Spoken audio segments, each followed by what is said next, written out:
Poštovani pratioci i prijatelji, želim da vam se obratim evo sad javno. Malo pre sam imala intervju za Kurir u nekoj emisiji koja se zove Usijanje i imam želju da sa vama podelim svoje utiske. Ko bude hteo da gleda, gledaće. Radi se o sledećem. Dakle, nije mi naravno dato da kažem sve što imam i to je negde u prirodi stvari, već sam to doživjela prošli put i ne znam šta mi bi da ponovo pristanem da idem u tu emisiju. Pored toga što sam imala tehnički problem sa kamerom koja mi je pala, nisam uspela sve da kažem što imam. Dakle, sada ću da nastavim ono što sam želela da kažem i ukratko da vam se obratim. Videli ste, danas smo predali tužilaštvu one zahteve za pristup informacijama od javnog značaja, da vidimo ko je prijavio krivično delo izazivanje panike i nereda, pošto da bi postojalo to krivično delo, tako mora neko da ga prijavi, odnosno da postoji panika i nered.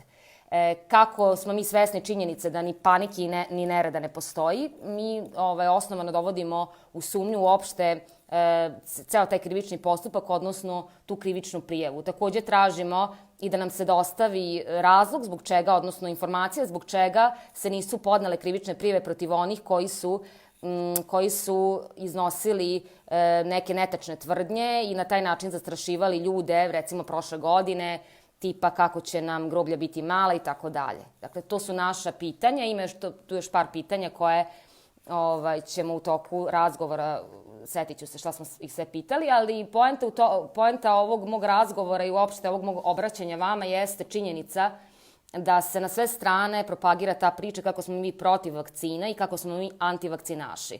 Ja sam otvoreno dovela u pitanje kako to da je odaziv za vakcinaciju protiv onog gripa svinjskog bio izuzetno mali, kada tada nisu postojali ti takozvani antivakcinaši i ko je tada bio kriv. Dakle, tada nije postojala cijela ova priča vezano za slobodan izbor prilikom vakcinacije i ja zaista dovodim u pitanje kako to onda objašnjavaju, ko im je onda bio kriv za slab odaziv za vakcinaciju. Ono što želim isto da napomenem i što je najvažnije od svega i zašto vam se obraćam, to je da moramo da postanemo svesni da je 1.4.2021. godine ukinuta sloboda govora za doktorku Jovanu Stojković, za Tamaru Bradić, dakle dve žene od struke. Zabranjeno im je da govore, iako nijedno krivično delo nisu učinile. To je jedna sramota za jednu demokratsku državu, da se nekom zabranjuje da govori i da istupa u javnost i da iznosi, dakle, neke vesti koje postoje, pa postoje na internetu. Ne radi se o lažnim vestima, ne radi se o nameri da se izazove panika i panike i nereda nema na kraju krajeva.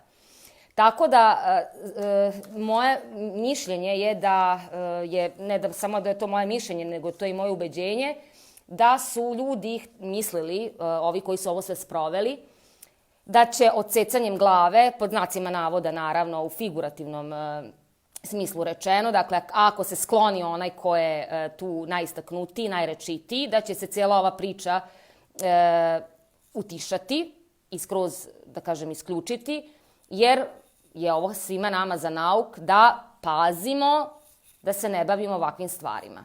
To je bila poenta cijele ove priče, dakle cijele ove hajke.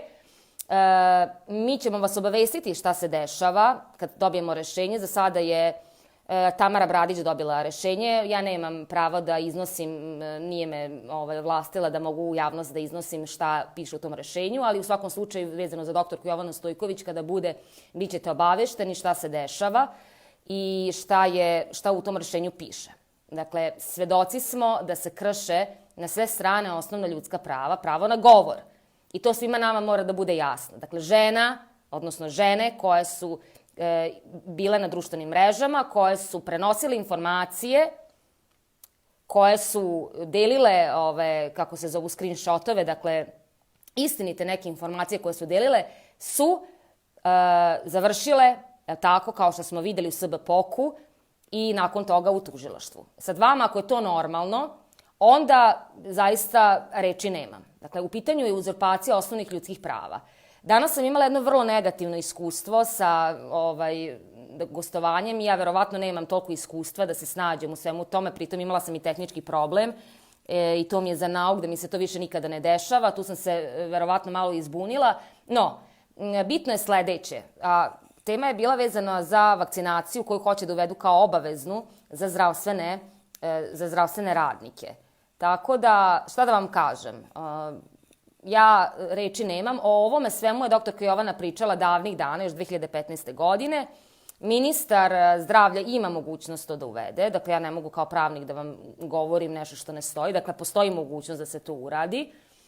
Šta će biti, kako će biti, svaki zdravstveni radnik treba dobro da porazmisli i da se zapita, dakle, zbog čega i zašto nije pružio podršku kada su doktorki Jovani Stojković hteli da oduzmu licencu, kada su je prijavljivali, kada su joj sve ovo radili što vidite. Dakle, moje mišljenje je da inače dobijamo pozive doktor koji sada zovu da je pitaju iz raznih ambulanti i bolnica kako da se zaštite od ove obavezne vakcinacije, odnosno kako da je izbegnu. Dakle, traže od nje savete, traže od nje pomoć. A nigde ih nije bilo kada se sve ovo dešavalo. Tako da to je meni vrlo ovako, dobro, to je u skladu sa njihovim karakterima. Inače, čovek koji je bio u emisiji ovoj zove se Miljko Ristić. Mi smo protiv njega podneli krivičnu prijavu, to naravno nisam stigla da kažem. On je čovek izjavljivao 13.7.2020. godine, Blic je to preneo, kaže koronavirus uništava organe do potpune neprepoznatljivosti, čak više nego zloglasna gangrena, pa je posle njegovog smrtonosnog pohoda kroz ljudsko telo iskusnim obducentima teško da razaznaju tip tkiva i tako dalje, sad da ne čitam sve. Uglavnom, da bi nakon nekoliko dana izjavio da on nema podatke da je izvršena bilo kakva obdukcija, kao i da nema dokaze koje je navodio pre, čime je dokazao da je 13.7.2020. godine iznosio neistine navode. Mi smo ga prijavili za krivično delo člana 343 stav 2. To je bilo još u julu 2020. godine. I čik pogodi, o ovoj krivičnoj prijavi niko nikada nije postupao, draga deco. Dakle, niko nikada nije postupao po ovoj krivičnoj prijavi. Je li vama to u redu? Jel smo razumeli suštinu ovog sistema? Suštinu kako radi pravosuđe i kako radi tužilaštvo. Po ovoj krivičnoj prijavi niko nikada nije, ovo je inače sad ištampano, imam je u predmetu, ja sam je ištampala da bi mogla da učestvujem u emisiji, pa sam htela da imam sve, inače imam naravno u svojoj fascikli sve pečatirano i predatu tu krivičnu prijavu. Niko nikad nas nije obavestio o tome šta se dešava sa tom krivičnom prijavom, niti je bilo ko procesuirao ovo što smo naveli. Dakle, to nije bilo izazivanje panike i nereda, a kada iznosite tvrdnje koje su tačne i kada prenosite vesti, jel tako, onda vam SBPOK upada u 6:30 ujutru. Ali samo pod jednim uslovom, da ste doktorka Jovana Stojković ili Tamara Bradić ili neka od one 3 žene.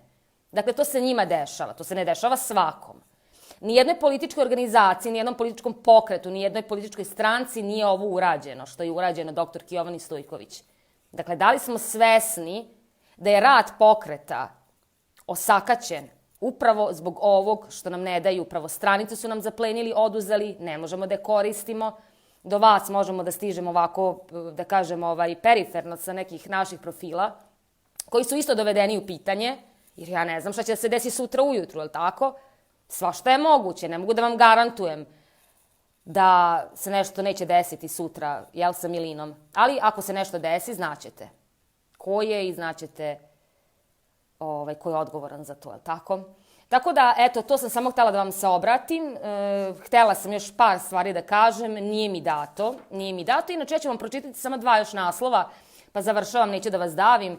Kaže, figurativno naravno rečeno, da ne bi slučajno neki dušebrižnik nekako drugačije protumačio. Kaže, Dragoslav Popović 7. aprila za N1, kaže, zabrinjava veliki broj zdravstvenih radnika koji se ne vakcinišu. Pa kako to? Pa kako to da se ne vakcinišu? Pa kako to? Zbog čega? Zatim za Deutsche Welle 6.4.2021.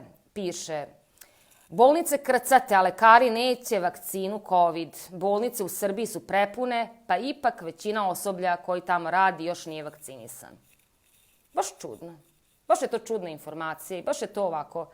Dakle, ljudi, moramo postati svesni situacije. Ja sam danas 10 puta, možda i više, napomenula da mi nismo antivakseri. Mi nismo protiv vakcina. Mi smo za pravo na slobodan izbor. I šta nisu mi dali da kažem, to sam htela vezano za decu. Recimo, rekli su da kao navodno ko je alergičan, njemu će država, odnosno zdravstveni radnici će mu omogućiti da se ne vakciniše. Ali čekajte, ali kako ćete znati da li je neko alergičan ili nije? Kako detetu u porodilištu da znate da li je dete alergično ili nije? Koje to analize treba da se urade, da se izvrše, da bi se to utvrdilo? Mislim, ovo zaista, ja zaista više neću, evo javno kažem da više me niko neće ubediti da idem u one emisije gde mi se neće omogućiti da kažem ono što imam. Znači, to da mene dvoje njih, odnosno troje i voditeljke u cijeloj toj priči mi govore jasno, glasno kako smo mi antivakcinaši i kako smo mi protiv vakcina, to više zaista ne... Taj film niko više neće gledati.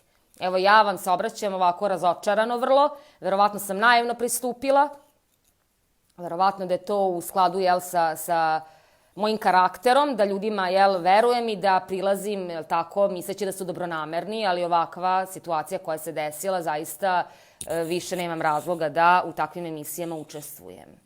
Dakle, evo, javno kažem Kuriru i voditeljima i voditeljki i svima njima tamo, nemojte me ljudi više zvati, zato što ne želim da učestvujem na takav način. Da ja ne mogu da kažem, na kraju nisam svi su dobili reč na kraju da kažu, zaključak je tako, rezime cijele priče i mene su isključili. Dakle, nema, Milina, ne možeš da govoriš. Tako da ja neću prestati da se borim i da pričam. I da, i još jedna isto bitna stvar, išli su na tu vodenicu kao eto, ja se više, kao žao nam je, kolega, jedan advokat je tu bio, rekao je, žao mi je što se koleginica više predstavlja kao branilac doktorke Jovane Stojković, ne kao advokat. Ja se ponosim što sam advokat doktorke Jovane Stojković i tako sam i najavljena. I tako ću da se najavljujem. Dakle, nisam ja u cijeloj ovoj priči neko ko je došao sa nekim imenom i prezimenom, nego sam ja, naravno, ja imam ime i prezime, to sve stoji, ali meni je ponos što sam advokat doktorke Jovane Stojković. I meni nije jasno šta ljudi žele sa tim da postignu, što mi kao govore, ne znam, mislim, kakve su to, nemam reči zaista. Baš sam se onako, razočarala sam se, evo iskreno da vam kažem, ne znam, zaista nemam reči. Da neko 100 puta ponavlja kako smo mi antivakcinaši, meni zaista to nije jasno. Zaista mi to nije jasno. Onda mi spominju recepte sa lekova, lekovi kao, pa i postoje neželjena dejstva. Da, ali lekovi nisu obavezni. Mislim, ljudi, o čemu mi pričamo? I onda sam pokušala tu ekvivalentnost prava da objasnim, pa mi je telefon postolje nešto nije bilo kako treba, pa mi je palo, mislim, sve me sastavilo. Ali radi se o tome da moramo poštovati ekvivalentnost prava. Dakle, sad ću to da objasnim i sa tim završavam, neću više da vas zadržavam. I to je bitno kako i šta da kažete i šta da ističete kad vam neko kaže ti ugrožavaš mene sa time što nisi vakcinisan. Kao prvo, i to sam njima rekla, pod jedan, ako je vakcina sjajna i bajna, iako štiti, taj koji se vakcinisao ne treba da se brine da se boji onog ko nije vakcinisan. Taj onda ne može da ga ugrozi. To je pod jedan. Pod dva, idemo u situaciju kada vam neko kaže ti ugrožavaš one koji ne mogu da se vakcinišu iz bilo kog razloga, a taj razlog je uglavnom neka bolest, jel tako? A recimo ljudi koji imaju oboren imun sistem, a to imaju uglavnom, dakle, ljudi koji imaju autoimune bolesti i ne zbog same autoimune bolesti, nego zato što su na određenim terapijama. Vi kada čoveku date kortikosteroide, imunosupresive, citostatike, hemoterapiju, to će vam svaki lekar reći, dakle, šta se dešava sa organizmom, sa belim krvnim zrncima i tako dalje. Znači, njima se obara imunitet da bi ta autoimuna bolest se držala u remisiji. To će vam objasniti neki lekar bolje. Naravno, ja nisam lekar i nemojte me držati za reč šta god vam govorim vezano za taj deo. Ali to je poenta ljudi koji imaju određene autoimune bolesti koji su na terapijama. I sad šta se dešava? Dešava se to da ti ljudi koji su, da kažem, imaju neku svoju dijagnozu, osnovnu bolest i koji su na nekim terapijama, oni zbog toga ne mogu da prime vakcinu, odnosno ako bi primili, ta vakcina ne bi odradila posao, ne bi se razvila ta antitela i tako dalje. Znači imamo ljude koji su zdravi i na koje pada taj teret, pošto se stalno priča u društvu, a ti imaš obavezu da se vakcinišeš da bi ove zaštitio, i imamo ove koji su navodno imunokompromitovani ili koji imaju neke bolesti ili su na nekim terapijama i po prirodi stvari ne mogu da prime vakcinu ili mogu da je prime, ali neće odraditi posao. I sad ja vas pitam, da li su ta lica jednaka u pravima i obavezama? Da li su jednaka u pravima? Jesu. Zdrav čovek, zdrava osoba, zdrava jedinka ima pravo da se ne izlaže riziku, bilo kakvom riziku, vidite, najmanjem riziku. Znači, zdrava osoba ima to pravo. Zašto bi zdrava osoba zbog nekog, bilo kog, stavljala sebe u rizik? Razumete? Znači, ajde da se postavimo u poziciju. Jeste, činjenica i da ovaj koji je bolesan ima pravo da se ne izlaže riziku i da bude zdrav i tako dalje, ali nije mu zdrav kriv. Razumete? Ne možete vi zdravim ljudima nametati neku obavezu i neku društvenu odgovornost da oni ulaze u neke rizike i da oni prosto primaju nešto što može da im nešto izazove kod njih neko neželjeno dejstvo. To je poenta prava. Mi pričamo o pravu. Mi možemo da pričamo čemu god, vidite, jako je važno i to. Ljudi stalno govore, ne znam, ti nisi lekar, ja sam pravnika i da nisam, imam ustavna prava, kao i vi svi. Dakle, svi mi imamo ustavna prava. Ne morate biti advokat i pravnik da bi ta prava koristili. I ne morate biti lekar da bi ta prava koristili. Dakle, ako vam neko kaže ti imaš obavezu zbog onog tamo koji je recimo na imunosupresivu nekom, da se vakcinišeš, jer taj koji je na imunosupresivu ne može da primi vakcinu, vi onda slobodno možete da kažete da, ali ja isto imam prava da se ne izlažem nekom riziku. I to je to. Znači, oni stalno idu na to kako, mislim, aj sad da ne ulazim, slušat ćete intervju ceo, ali zaista sam vrlo ovako razočarana kako ne možete vi doći do reči i ne možete vi izneti činjenice i istinu. Očigledno je da te medije drže ljudi koji imaju interes da se ovakve stvari ućutkaju. Tako, to nam je svima jasno i eto, želim sve da vas pozdravim i da vam se zahvalim na praćenju. Mi se čujemo i vidimo i ne znam šta da vam kažem. Čuvajte se, budite smireni, zdravi, pa do sledećeg viđenja. Pozdrav.